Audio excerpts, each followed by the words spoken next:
हरे कृष्णा, राधे राधे। कैसे हैं आप सभी? आशा करते हैं आप सभी बहुत अच्छे होंगे, सभी सुखी होंगे। आज हम श्रीमद् भगवत गीता के अध्याय 2 के 29वें श्लोक का कथन करेंगे। आश्चर्यवत् पश्यति कदिश्चिदेन्माश्चर्यवदति तथैव चान्यः आश्चर्यवचनमनया शृणोति श्रुत्वाप्यनं वेद न चैव कदिश्यतम्। कोई आत्मा को आश्चर्य से देखता है, कोई इसे आश्चर्य की तरह बताता है तथा कोई इसे आश्चर्य की तरह सुनता है, किंतु कोई कोई इसके विषय में सुनकर भी कुछ नहीं समझ पाते। अर्थात चूंकि गीतोपनिषद उपनिषदों के सिद्धांत पर आधारित है, अतः कठोपनिषद में इस श्लोक का होना कोई आश्चर्यजनक नहीं है।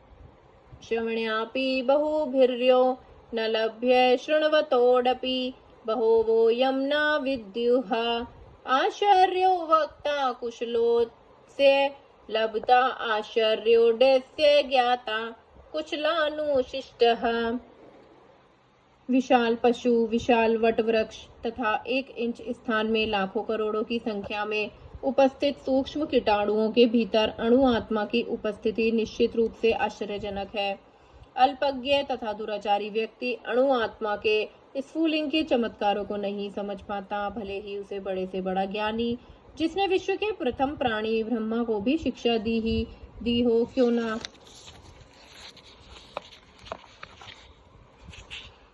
समझाए वस्तुओं के स्थूल भौतिक बोध के कारण इस युग में अधिकांश व्यक्ति इसकी कल्पना नहीं कर सकते कि इतना सूक्ष्म कण इस प्रकार इतना विराट तथा इतना लघु बन सकता है। अतः लोग आत्मा को उसकी संरचना या उसके विवरण के आधार पर ही आश्चर्य से देखते हैं। इंद्रिय तृप्ति की बातों में फंसकर लोग भौतिक शक्ति माया से इस तरह मोहित होते हैं कि उनके पास आत्मज्ञान को समझने का अवसर ही नहीं रहता।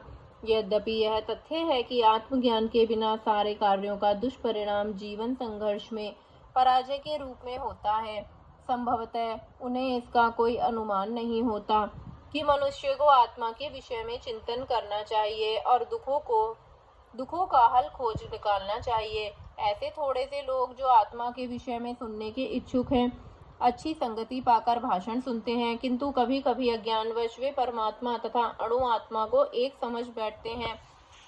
ऐसा व्यक्ति खोज पाना कठिन है जो परमात्मा अणु आत्मा उनके पृथक पृथक कार्यों तथा संबंधों एवं अन्य विस्तारों को सही ढंग से समझ सकें।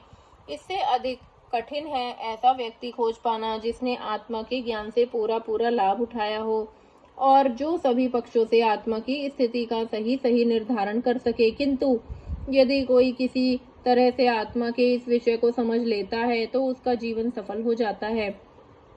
इस आत्मज्ञान को समझने का सरलतम उपाय यह है कि अन्य मतों से विचलित हुए बिना परम प्रमाण भगवान कृष्ण द्वारा कथित भगवत गीता के उपदेशों को ग्रहण कर लिया जाए। किंतु इसके लिए भी इस जन्म में या पिछले जन्मों में प्रचुर तपस्या की आवश्यकता होती है, तभी कृष्ण को श्री भगवान के रूप में स्वीकार किया जा सकता है। पर कृष्ण को इस रूप में जानना शुद्ध भक्तों की अहोति की कृपा से ही होता है, अन्य किसी उपाय से नहीं। राधे कृष्ण।